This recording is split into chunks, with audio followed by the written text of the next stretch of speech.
Hello everybody, my name is Troublemaker. I'd like to wish you all a Happy New Year.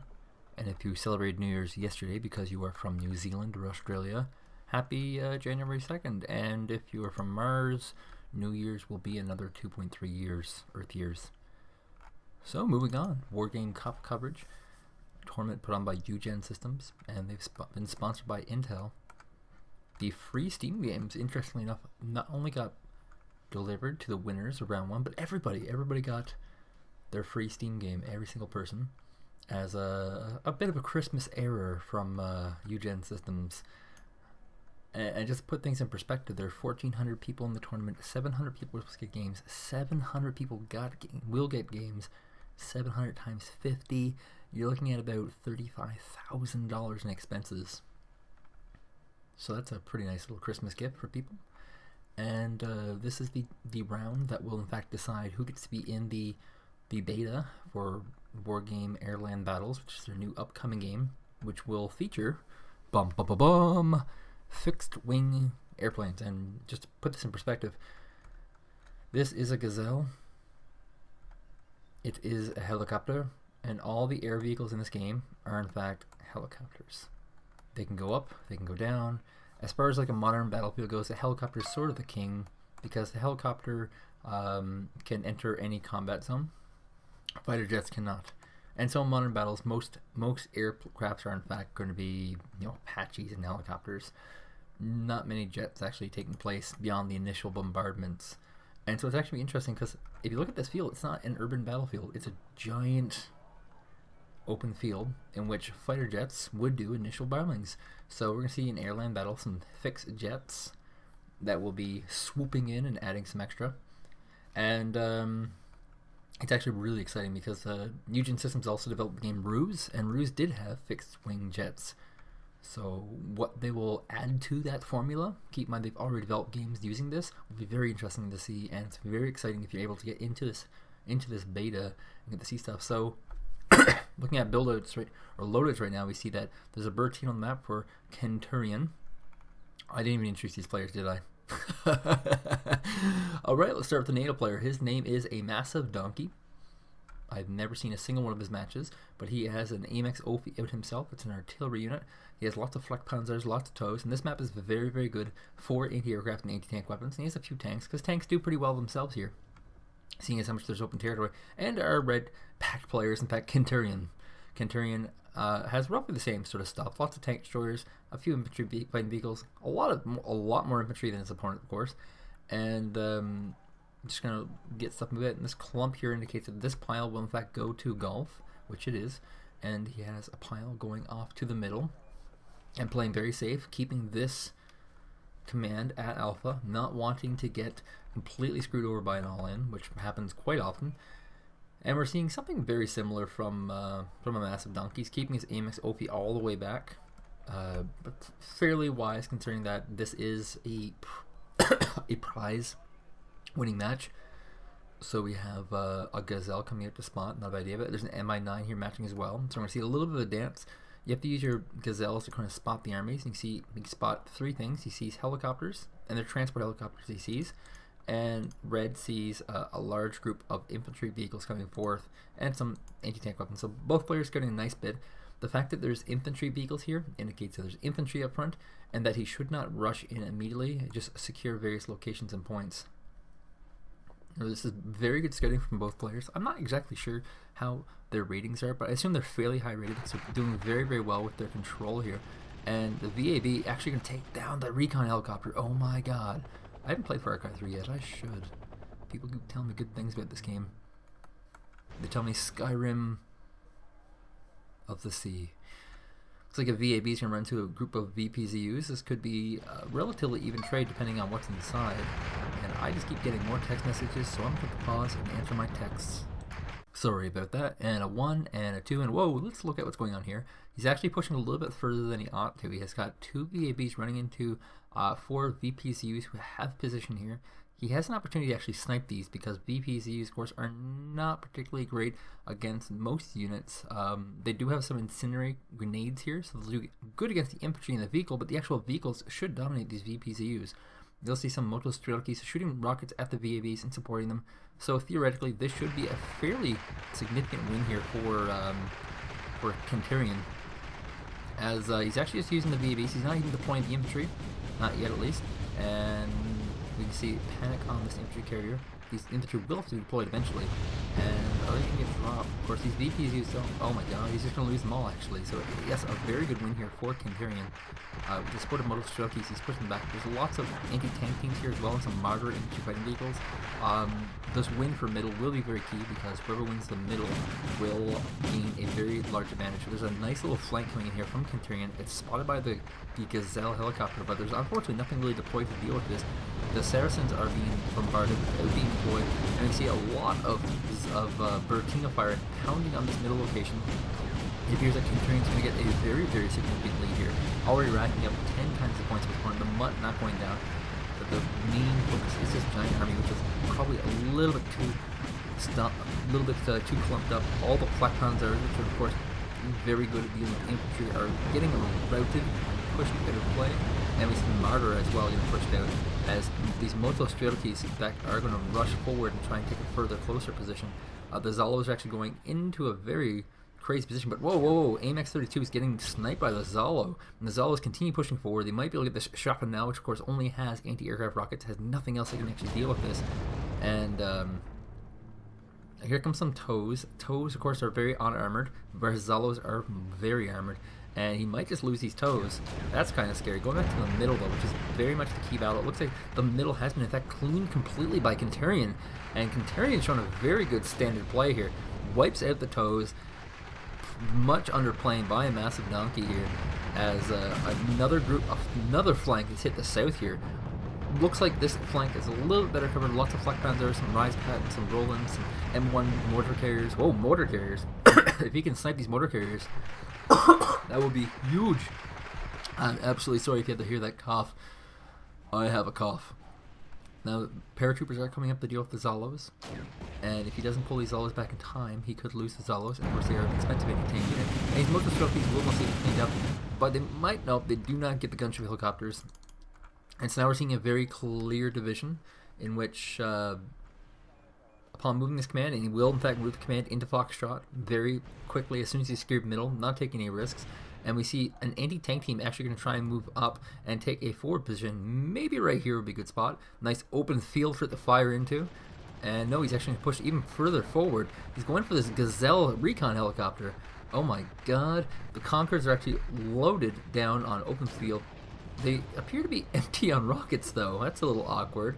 He actually needs to resupply a lot of his units now. The initial push, very, very successful. Almost double the opponents. And this Zallo is actually going to get pinned down by this Cobra, unfortunately. We see he's going to continue with this aggression. He's got 4 more infantry rushing along the side, wanting to take this Bravo location. All the while, he does have his commander move forward. This little Black Hawk squad here has been reloaded by Donkey, and he realizes that's no longer useful. Of course, I actually love this little tactic myself. I like just dropping a single Black Hawk and just sniping a commander with it. It's low investment, and it pays out so heavily and so easily. Zallo's going to get wiped out by Chasseurs. More Zallos are coming in. He's pulling them back very smart. Doesn't want to overinvest in this kind of push. The Conquerors are in a little bit of trouble. They need to get into a better position. Over on this flank here, the BTRs are coming in. There's a Flak Panzer coming. It has stunned the carrier. The motor strelkies are unloading. Deal with the anti-aircraft gun. The toes are going to try and deal with this BTR 60 PAI as the motor strelkies move up outside of their vehicle. And lots to deal with this, though there are lots of patents here, lots of Cobras, and it looks like this will be very much a nothing build. Some free points here for aMassiveDonkey, who in fact has a very, very large way to go back. And it looks like this little push here by Kenturion has also been mostly cleaned up. The Conquerors will die because they really don't have any ammunition, and these Zallos are the only real effective thing right now, but if they overpush, they will die. That's all I'm going to say right now. Motor strelky, all cleaned up. Could have been something, but it was nothing. And I find it interesting actually that both players have gone with artillery in their makeup, and this is a very wide open map. I would be interested for someone to explain to me why that would be even a choice. But having said that, we have 2 cavalry tanks coming to try and pick up some of these monitors and just trying to create another flank here. And whoa, looks like we have some VABs caught in the open. The Zolos are not not empty or anything, but it looks like no, they do seem to. And whoa, B-tier Zolo rushed right into the main base. Didn't really do any damage. Almost got this VAB PC. Was very, very close to getting it. So that's kind of scary for aMassiveDonkey. He's going to have to bat down his hatches, pump in a bunch of units, and prepare his next moves. Kenturion's playing very, very aggressively, and so in an instance where you have an opponent who's just non-stop aggression like this, it's very wise to actually just bat down the hatches and just turtle the hell up. Because right now aMassiveDonkey's actually coming back theoretically. He's only 300 points behind. He was 500 points behind not too long ago, and the Blackhawk is actually in the air here. Tunguska fired on it quite a bit. I don't know why. Oh, it's rooting. Oh no. Kenturion sees it, and it's going to run back in the range, and oh my god, it's going to get shot down again. This is one of these kind of things that can bring it back. A single Special Forces op landing into this location and wiping out this command, which Kenturion is absolutely content with not moving at all. He doesn't want to lose any points. And in fact, here comes the reinforcements to get this cleaned up, and he will not be able to snipe this command. A lot going wrong for aMassiveDonkey. His opening move wasn't particularly good, and he looks like he might be able to make some comebacks if there. Oh my god, Kenturion, what are you doing? Why is this Buratino in the open field here? Look at this guy. And he's going to get away. That's the worst part of all this. He made such a massive mistake. A huge mistake. Oh my god, no way. Are you kidding me? Are you kidding me? An unprotected Buratino is winding up, and it's going to fire into a... Oh my god, the balls on this guy. And yes, he is going to do massive amounts of damage to this location. Able to strike worry and fear into the opponent's hearts. Rise Pat now coming to try and help clean up this Buratino. As I get another text about my New Year's plans. I'm actually going to go to a game tonight with some guys, and my girlfriend's going to play some board games with the girls. We will not be playing Wargame or escalation because they're my friends. There's only 2 of us that play this game. Most people want to play Team Fortress 2 seems to be the go-to. It's also a game that I'm reviewing as a part of a free-to-play package, so that'll be on my website eventually. I'm not sure when. But Kenturion has anti-tank gun helicopters here, and these are kind of scary because there's not a lot of anti-aircraft, and the anti-aircraft he has might get wiped out by this random Tunguska, which is trying to take out a tank. It's always weird choices by Kenturion that makes me question, like, how lucky was his opener? Like, was it just a really lucky opener? Because running a 60, 70 point vehicle into a tank, that just doesn't make sense.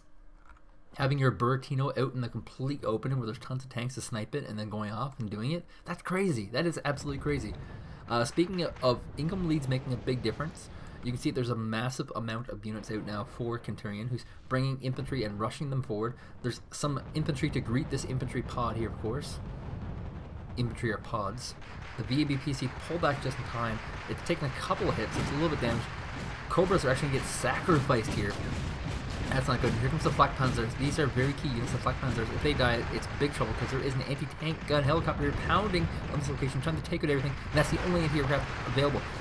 This group of Fusiliers has actually completely decimated this infantry, but the moderate gains that aMassiveDonkey is making is very minimal to the massive damage that is being done by Kenturion. He has taken the commander out. He's going to take this AMX OV out as well. He's chasing it down desperately, wants to get this artillery because it's such a valuable unit, and he has a T-64 BV here pounding on all these infantry and tank destroyers. So very bad looking for aMassiveDonkey as Kenturion is just taking such a massive lead. He has 1 commander armor available. He no longer has Bravo. He has lost his FOB, and he is completely surrounded by the enemy. Well, actually, he's not completely surrounded. That was a little bit of hyperbole. But here comes another move of desperation. Another one with flavor phase, but it hasn't really panned out. The Tunguskas are effectively defending this. What he needs to do, and this is a... boss, you can't... This is not a good angle. Okay. If you're using recons, you want to go all the way along the edges of the map where there's going to be nothing. Make a little turn, go over in the edges of the map. A good distance will be probably about right here. And then this is over the course of the game. You'll have a guy in the jungle here. All weapons off, of course. Then sneak him over to this jungle. and just make small, slow moves, creeping forward over time until you can get into this, because the unit in this Blackhawk is mostly invisible, but the Blackhawk is very, very visible. So it's I suspect the aMassiveDonkey might be in the 1500s range, because Kenturion is making retarded mistakes, very common but retarded mistakes, and aMassiveDonkey has just not culminated on them. Speaking of lots of tank destroyers and infantry coming out, that's exactly what's happening here for aMassiveDonkey. He's doing the batten down the hatches tactic that I was talking about 10 minutes ago. And as far as I'm concerned, the game's mostly over. It's a 1,000-point difference. We're seeing some Havocs coming out, lots of Tunguskas, and some cavalry tanks. So looks like Kenturion's moving into more safe play, and a Rise Patent and a Saracen. Looks like they're trying to corner this T-64BV, which is completely out of ammunition, by the way, and it's gone by Fusilia Squad. Buratino's being completely restocked, and we'll begin to unload on this location here. We see lots of cavalry tanks, helicopters coming around the back flank, tanks, 2 tanks coming to pick off units, doing a reinforcement block. You rarely ever see this happen with tanks, mostly because people can just do stuff like this, just get a helicopter and kill your tank. Usually it's infantry. And we're seeing now Kenturion's playing a little more standardly, in that he's going to try and move around the enemy and create massive flanks so you can just push in on all locations. Speaking of which, this VAB-PC in a very exposed location right now. So this could actually end almost any time. There's a tank actually moving around the corner here. Probably wants to pick up his AMX Roland too, so you can do the typical, I'm going to make a bunch of helicopter switch, which is good. I mean, it finishes the game, and you might as well just finish the game you can. And here we go. We get 2 cavalry tanks coming in from the east, heading in from the west, and we have 1 coming in from the north. And this one's getting pounded. The Tunguska are going to move up. It's almost out of fuel, but should have enough fuel to get into distance. We have some infantry moving into position. They want to get this VAB-PC very quickly, and this is one time very exposed. VAB-PC, which has a gun, awkwardly enough, firing and revealing its location, and it's on the move. There is no more reinforcements here. Right in the open, the BMP luckily gets routed just in time, and it moves to a much, much more secure location. There's no restocking for these helicopters. These helicopters are dead sauce. There is Buratinos firing on this location, and the VAB-PC is forced to move back again. The BMP getting pushed back actually by Martyr 1s. That's kind of crazy. And here comes more cavalry tanks along the southern flank. Cavalry tanks, of course, very, very fast.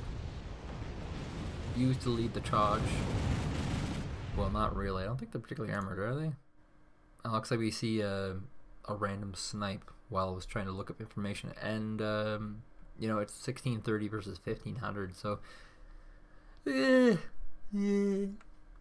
both players have a lot to go. Congratulations to Kenturion. I look forward to seeing you in the beta, if I get in the beta.